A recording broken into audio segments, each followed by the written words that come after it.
Et salut tout le monde, c'est Nicolas, j'espère que tout le monde va bien, moi ça va. Aujourd'hui on se retrouve pour une nouvelle vidéo dans laquelle je vais vous expliquer comment créer un bon blog sur WordPress, donc assez simplement. Donc on se retrouve directement sur l'ordinateur pour la partie tutoriel pratique pour créer votre blog sur WordPress. Donc la première étape pour créer le blog, ça va être d'aller sur Hostinger, donc c'est le lien qui est dans la description.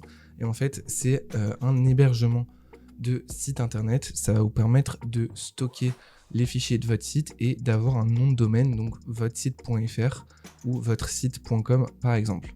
Donc on se retrouve directement donc, dans le lien qui est dans la description, je le rappelle, et vous allez avoir différentes formules d'hébergement de site internet. Nous, ce qu'on va faire, c'est qu'on va prendre la premium et on va cliquer sur commander. Une fois que c'est fait, on se retrouve sur la page de paiement de notre offre. Donc là, on va choisir une période pendant laquelle on va prendre notre hébergement. Donc moi, je vais prendre 12 mois. Ensuite, vous allez soit créer votre compte ici avec une adresse email ou un compte Google, ou alors vous allez vous connecter. Et ensuite, vous allez rentrer vos informations de paiement et vous allez cliquer sur soumettre le paiement. Une fois que vous avez cliqué ici, vous allez vous retrouver sur une page sur laquelle vous allez pouvoir réclamer votre nom de domaine. Donc vous allez cliquer sur réclamer le nom de domaine et ensuite vous allez faire le choix de votre nom de domaine. Alors il faut savoir que tous les noms de domaine ne sont pas disponibles parce que une fois que vous avez choisi le nom de domaine, il est à vous. Donc logiquement, il y a déjà pas mal de personnes qui ont réservé les noms de domaine, on va dire les plus évidents. Donc c'est à vous de choisir le meilleur nom de domaine pour votre site internet, et il faut savoir qu'après, logiquement, vous ne pourrez pas le modifier simplement, donc prenez bien un nom de domaine qui vous plaît. Ensuite, vous allez cliquer, une fois que vous avez trouvé donc un nom de domaine disponible, vous allez cliquer sur réclamer, et ensuite vous allez terminer l'enregistrement du domaine avec vos informations personnelles, et vous allez cliquer sur suivant, etc. Une fois que c'est fait, vous allez vous retrouver dans le tableau de bord de Hostinger et vous allez cliquer sur hébergement en haut. Et ensuite, vous allez cliquer sur configurer. Une fois que c'est fait, vous allez vous retrouver donc, sur la partie configuration de l'hébergeur. Vous allez cliquer sur commencer maintenant. Et ensuite, le but, ça va être de passer plus ou moins les étapes parce que là, c'est pas très important. Donc voilà, vous allez cliquer à peu près sur ce qui vous semble intéressant, mais c'est pas très important pour nous aujourd'hui. Donc voilà, vous avancez dans l'installateur, vous mettez non merci, etc. la plupart du temps, ou vous cliquez en dessous sur ignorer. La partie importante ici, c'est vous cliquez sur je crée mon propre site web. Ensuite, vous allez cliquer sur WordPress. Et ensuite, ici, ça va être la création de l'identifiant du compte administrateur de votre site, donc le compte sur lequel vous allez pouvoir modifier votre site. Donc là, c'est une partie très importante, donc vous allez bien rentrer le mot de passe, votre adresse mail, et le mot de passe, donc vous allez le noter quelque part ou mettre un mot de passe que vous n'allez pas oublier parce que c'est assez important. Ensuite, vous allez passer les étapes d'après, voilà, vous allez cliquer sur sauter les étapes, etc. Une fois que c'est fait, vous allez vous retrouver donc sur le tableau de bord de Hostinger. En haut, vous allez avoir un message qui va vous dire que votre nom de domaine n'est pas encore lié à votre hébergement. C'est tout simplement parce que vous venez de l'enregistrer probablement sur l'hébergeur, donc il va falloir attendre environ 1 heure. Donc moi, ce que je vais faire, c'est que je vais attendre 1 heure et on se retrouve juste après. Donc voilà, 1 heure après, on se retrouve sur l'hébergeur Hostinger. Donc si vous êtes un peu perdu et que vous ne savez pas comment aller sur cette partie de l'hébergeur, vous allez aller dans site web ici et ensuite vous allez cliquer sur votre nom de domaine et vous allez cliquer sur gérer. Et ensuite, une fois que vous êtes ici, donc ça va être tout simplement tous les paramètres de votre WordPress sur l'hébergeur, donc c'est-à-dire toutes les parties configuration assez on va dire techniques de votre site internet. Donc la plupart du temps, vous n'aurez pas besoin d'utiliser cette partie-là et ces configurations-là. Et nous, la partie qui va vraiment nous intéresser, ça va être directement sur l'URL de notre site. Et pour y accéder, donc, vous allez cliquer ici sur modifier le site web. Et en fait, ça va tout simplement nous rediriger vers notre site internet /wp-admin, qui est la partie d'administration de notre site. Donc une fois qu'on est sur cette partie d'administration du site, c'est là qu'on va pouvoir paramétrer le site, installer des démos de site, faire les réglages du site, etc., etc. Donc nous, pour commencer, on va directement installer ce qu'on appelle des extensions sur le site. Donc qu'est-ce que c'est qu'une extension? C'est tout simplement un petit logiciel qu'on va pouvoir installer sur le site et qui va nous permettre de rajouter des fonctionnalités. Donc pour ajouter une extension, ce qu'on va faire, c'est qu'on va aller à gauche ici dans notre tableau de bord, on va aller dans extension ajouter. Et dans la barre de recherche d'extension, on va taper Elementor. Ensuite, il y a deux plugins ici qui vont nous intéresser. Donc c'est Elementor juste ici. Et le deuxième, c'est Royal Elementor Add-on. Donc pareil, on va cliquer sur installer. Une fois qu'on a cliqué sur les deux plugins et qui se sont installés, on peut potentiellement les activer ici, mais ça va recharger la page. Donc vu que là on a deux extensions d'un coup, on va aller dans extension installée à gauche juste ici et on va venir activer chacune de nos extensions. Donc Royal Add-on, hop, on vient l'activer. Donc d'abord on doit activer Elementor en premier, excusez-moi. Donc d'abord on active Elementor. Ensuite ici on va passer tous les éléments, voilà. Hop, ensuite on se retrouve sur cette page, c'est pas très intéressant pour nous. Donc on retourne sur le tableau de bord de WordPress en allant sur l'URL de votre site /wp-admin.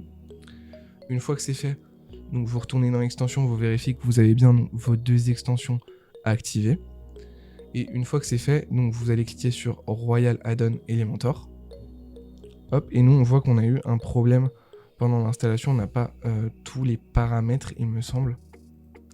Donc voilà, si vous avez un problème, donc vous n'avez pas tous les paramètres avec Royal Add-on, donc n'hésitez pas à vous désactiver ici l'extension et vous la réactiver. Ça peut arriver de temps en temps parce que moi j'avais mal activé donc les extensions. Donc il faut bien activer donc d'abord Elementor et ensuite Royal Add-on. Donc une fois qu'on a bien installé nos deux extensions, ce qu'on va faire, c'est qu'on va sur le tableau de bord donc, de notre site, donc URL /wp-admin, et on va aller dans Royal Add-on, puis Template Kit. Une fois qu'on est sur cette partie-là, on se rend compte qu'on a en fait tous les modèles de sites qu'on peut importer rapidement en fait sur notre WordPress. Donc en haut à droite ici, on va venir filtrer que les gratuites et on se rend compte en fait qu'on va avoir quelques blogs de disponibles. Moi, ce que je vais faire, c'est que je vais installer le premier blog qui est ici et je clique dessus et je vais cliquer sur Import Template Kit et je vais cliquer sur OK. Ensuite, on attend un petit peu donc que tout s'installe. Et donc voilà, une fois que vous avez importé la démo, donc vous allez cliquer sur Visite Site. Donc voilà. Donc si vous avez tout simplement un encart blanc ici, c'est tout simplement parce que vous avez probablement en fait le premier article qui s'affiche dans le bloc juste ici. Donc pour régler le problème, vous allez aller tout simplement dans article et vous allez supprimer ici le bonjour tout le monde. Voilà, tout simplement. Une fois que c'est fait, donc voilà, vous allez sûrement tomber sur la même page que moi et donc vous allez tout simplement vous rendre compte que ça nous a importé tout un blog quasiment entièrement avec des éléments de page, de catégories qui sont déjà faits. Donc là tout simplement on a la page à propos et la page contact qui est déjà paramétrée, donc ça c'est parfait, ça va nous faire gagner du temps pendant la création du site. Donc maintenant ce qu'on va faire, c'est qu'on va venir créer notre premier article de blog et on va essayer de venir l'afficher juste ici et aussi dans les derniers articles juste là pour voir un petit peu comment ça fonctionne et aussi paramétrer un petit peu tout ce site. Donc pour aller venir créer notre premier article de blog, ce qu'on peut faire, c'est aller ici dans le tableau de bord, aller dans article et cliquer sur ajouter. Ensuite, moi je vais venir créer un article donc en rapport avec la vidéo, comme ça ce sera plus simple pour l'exemple. Donc je vais venir créer un article comment faire un blog sur WordPress. On se rend compte qu'on a une URL à droite qui ne correspond pas à ce qu'on voudrait pour un URL d'article de blog. Donc ce qu'on va venir faire, c'est publier et on va retourner en fait dans le tableau de bord. On va aller dans réglages et on va aller dans permalien. Dans permalien, ce qu'on va faire, c'est qu'on va aller dans structure des permaliens et on va cliquer sur titre de la publication et on clique sur enregistrer. Une fois que c'est fait, on retourne dans notre article, hop, comment faire un blog sur WordPress. On clique sur modifier. Ensuite, à droite, on voit donc que notre URL a bien changé. On va venir créer une catégorie, donc tutoriel WordPress. Voilà, on va garder la catégorie blog tout simplement. Et ensuite, on va venir cliquer sur mettre à jour. Une fois que c'est fait, donc vous voyez à l'intérieur de notre page de modification de l'article, on a Gutenberg éditeur, donc c'est tout simplement un éditeur de page qui va nous permettre donc de créer un article de blog. Donc moi, pour l'exemple, je vais venir chercher du texte un petit peu au hasard et je vais venir le positionner juste ici. En dessous, j'ai envie d'ajouter une image, donc on voit qu'on a le petit plus ici, on clique dessus et on va venir cliquer sur image.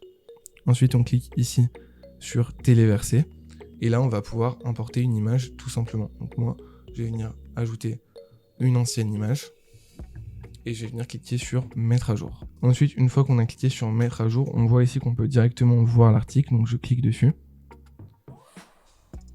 et on voit qu'on a notre article de blog qui s'est bien mis en ligne tout simplement avec les informations qu'on a mis dans l'éditeur. Donc ça, c'est une première façon de venir créer un article. On a une deuxième façon, donc vous allez venir cliquer sur modifier l'article en haut, ou alors vous allez dans vos pages juste ici et vous cliquez sur modifier comme on a fait tout à l'heure.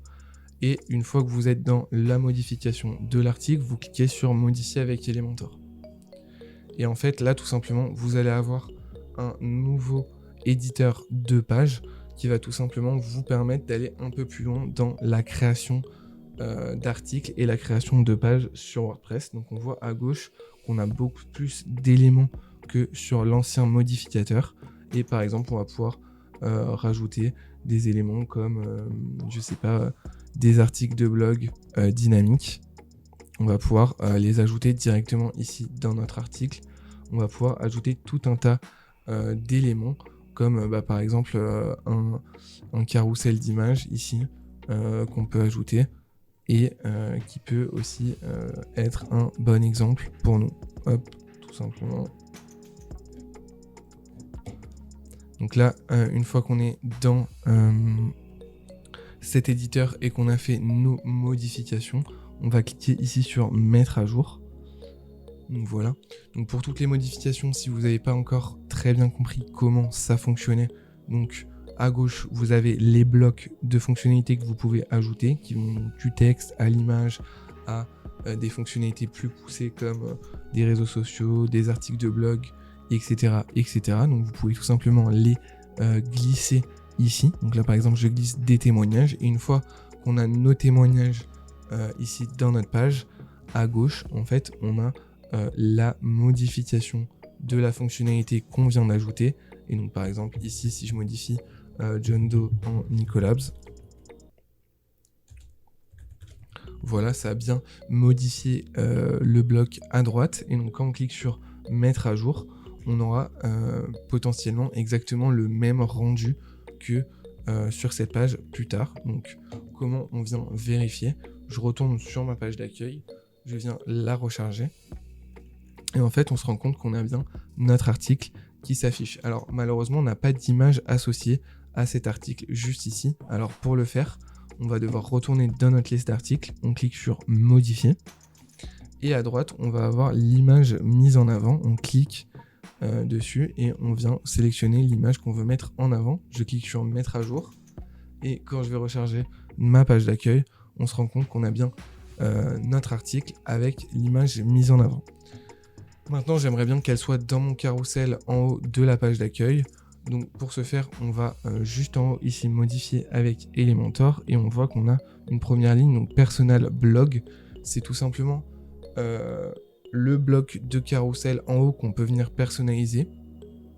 On clique dessus et en fait ça va fonctionner exactement comme quand on a modifié l'article de blog, sauf que là vous allez pouvoir modifier des pages statiques comme les pages d'accueil par exemple ou la page à propos ou contact. Donc là du coup pour venir sélectionner notre article qu'on vient de faire dans notre slider de la page d'accueil, on clique ici sur le bloc et ensuite ici dans la source query du bloc, on va venir mettre source post et ensuite on va venir sélectionner notre post tout simplement et on voit qu'on a bien tout simplement notre article qui s'est mis. Alors le problème c'est qu'on a écrit read more juste ici et no comments, donc ça on aimerait bien les modifier. On va cliquer sur éléments ici et là on voit donc par exemple qu'on a le read more, donc je vais venir écrire lire la suite. Et au niveau des commentaires, pareil, donc on va venir mettre pas de commentaires. Et voilà, vous pouvez traduire tout le bloc de l'accueil comme ça. Et c'est exactement la même chose ensuite pour le reste des éléments ici. Donc vous pouvez venir modifier le bloc d'affichage des articles qui est là. Donc pareil pour le dire à la suite ici, donc pour le traduire, on va ici dans Element et le read more, donc on écrit bien lire la suite.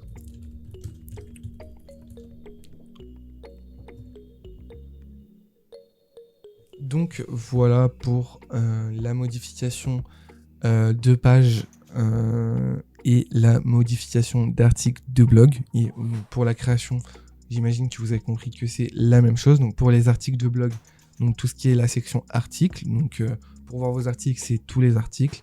Pour en ajouter, donc c'est ajouter. Pour les catégories, et c'est la partie catégorie. Donc voilà, pour aller voir, voilà, c'est juste là. Vous pouvez les modifier et en ajouter de nouvelles juste ici. Pour la partie page, donc création, modification de page, c'est donc toute la partie, donc toute la section page, pardon, dans WordPress. Donc voilà, ça me paraît assez clair. Et si vous avez des questions, n'hésitez pas à les poser en commentaire ou n'hésitez pas à aller voir d'autres de mes vidéos où je peux aller un peu plus loin dans l'explication de ces fonctionnalités. Par contre, il y a deux éléments qu'on n'a pas regardé pour la modification. C'est tout simplement l'entête de notre site et le pied de page qu'on n'a pas vu comment on pouvait les modifier. Donc pour modifier ces deux éléments, on retourne comme d'habitude sur la partie administration de notre site. Donc je rappelle URL du site /wp-admin. Et ensuite, une fois qu'on est ici, on va dans Royal Add-on, puis Theme Builder. C'est tout simplement l'endroit où on va pouvoir modifier donc l'entête et le pied de page. On voit ici donc Header, ça va être l'entête de votre site et Footer, ça va être le pied de page. Et donc là, pour vous montrer, je vais juste vous montrer sur le Header comment je m'y prendrai pour faire une modification. Donc je vais venir cliquer ici sur Edit Template. Et en fait, on va tout simplement se retrouver sur un modificateur Elementor. Donc tout ce qu'il y a de plus simple. Donc en fait, ici, bon, par exemple, pour modifier les réseaux sociaux, les liens, etc., on peut le faire ici. Moi, par exemple, je veux laisser que Facebook et Twitter. Et ici, par exemple, je peux mettre le lien que je veux. Voilà pour ça. Pour le logo, donc je vais venir cliquer ici. Et là, je peux changer le logo du site. Donc moi, je vais venir mettre quelque chose de totalement aberrant. Voilà. Hop, je vais mettre le sac. Et donc par exemple ici pour venir modifier la barre de recherche, donc par exemple au lieu de voir Ajax Live Church, je vais venir remplacer par rechercher. Hop, et là vous vous demandez peut-être comment est-ce qu'on va modifier le menu. Donc moi au niveau du header, du logo, je vais pas mettre ce que j'ai mis parce que c'est tout simplement trop nul. À la place, voilà, je vais remettre l'ancien logo qu'on avait parce que sinon c'est vraiment trop moche. Juste ici, hop, et on va venir sélectionner le bon. En fait, c'est tout simplement que j'avais pas pris le bon. Voilà, donc j'ai remis l'ancien logo parce que c'était vraiment trop moche. Mais par contre, vous vous demandez peut-être comment est-ce qu'on va venir modifier ce menu. Alors là, je vais mettre à jour les modifications que j'ai fait. On va venir voir sur la page d'accueil, donc ça a bien modifié l'entête du site. Et ce qu'on va venir faire maintenant, c'est venir modifier le menu pour venir mettre les éléments qu'on veut. Donc par exemple les catégories du blog directement dans le menu. Comme ça, ça facilite la navigation. Donc c'est un exemple que je fais. C'est pas forcément les meilleures pratiques, mais c'est pour vous montrer les modifications. Donc on retourne comme d'habitude sur le tableau de bord de WordPress et on va aller dans Apparence, dans Apparence et Menu. Une fois qu'on est dans Apparence Menu, on voit qu'on a tout simplement le menu qu'on avait précédemment, juste ici sur notre site, tout simplement. Donc pour venir modifier ce menu, ce qu'on va venir faire, c'est qu'on va aller dans page, tout voir. Hop, non, même pas besoin, on va aller dans catégorie et on va venir ajouter donc les catégories comme on l'avait dit précédemment et on va enlever les éléments qu'on a ici qui sont des éléments qui correspondent au thème donc qui sont pas très utiles tout simplement. Hop. Voilà, je vais venir changer le about en à propos. Je vais venir traduire rapidement les éléments. Voilà, et une fois que c'est fait, je clique sur enregistrer le menu. Voilà, et ensuite je retourne sur ma page d'accueil, je recharge et je vois qu'on a bien tous nos éléments. Le problème c'est que le menu, du coup il y a trop d'éléments et ça revient à la ligne, ce qui n'est pas forcément idéal pour nous.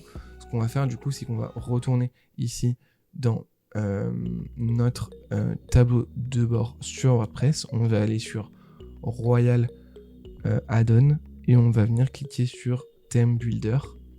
Ensuite, on va cliquer sur Edit Template et ce qu'on va venir faire, c'est qu'on va venir élargir cette section. Donc, pour ce faire, on va cliquer sur ici la section juste ici et dans la largeur à gauche dans les paramètres, on va venir élargir par exemple à 1000 pixels, un petit peu moins parce que on voit que sinon c'est pas adapté. Donc, on va mettre 700 pixels à peu près. Et donc, je retourne vérifier qu'on a bien fait la modification et voilà. Donc sur la page d'accueil, tout est bon. On a réussi à traduire tous les éléments et modifier à peu près toutes les parties de notre site. En ce qui concerne la page contact, je vous invite à regarder potentiellement un autre tutoriel parce que honnêtement, vous aurez énormément d'éléments pour pouvoir modifier votre page contact sur YouTube et je trouve que c'est pas forcément la chose qui est la plus intéressante pendant ce tutoriel. Donc au niveau des catégories, on va venir vérifier que tout est bon. Donc vous voyez, on a bien nos catégories donc qui correspondent aux catégories qu'on a choisies donc dans la partie tableau de bord puis catégories. Donc là on a bien les catégories qu'on a mis en place et ensuite pour assigner les catégories à nos articles, donc soit ici on clique sur modification, donc dans articles, tous les articles on clique sur modification rapide et ensuite on choisit notre catégorie ou alors on clique sur modifier et à droite donc tout ce qui concerne le paramétrage des informations de notre article, on a aussi les catégories donc on peut sélectionner, on peut même en ajouter des nouvelles. Et voilà, donc j'ai l'impression de vous avoir montré quand même à peu près tous les éléments de base pour pouvoir modifier votre article de blog. Donc si vous avez pas mal de questions, donc n'hésitez pas à les mettre en commentaire. Et si vous avez beaucoup de questions, j'hésiterai pas à venir vous répondre ou alors faire une partie 2. N'hésitez pas à me demander aussi dans les commentaires si vous voulez que je fasse une partie 2 peut-être un peu plus longue où je vais plus dans les détails. Sur ce, merci d'avoir écouté cette vidéo jusque là. Et sur ce, c'était Nicolabs. Au plaisir de vous revoir pour un nouveau tutoriel. Je vous dis salut tout le monde.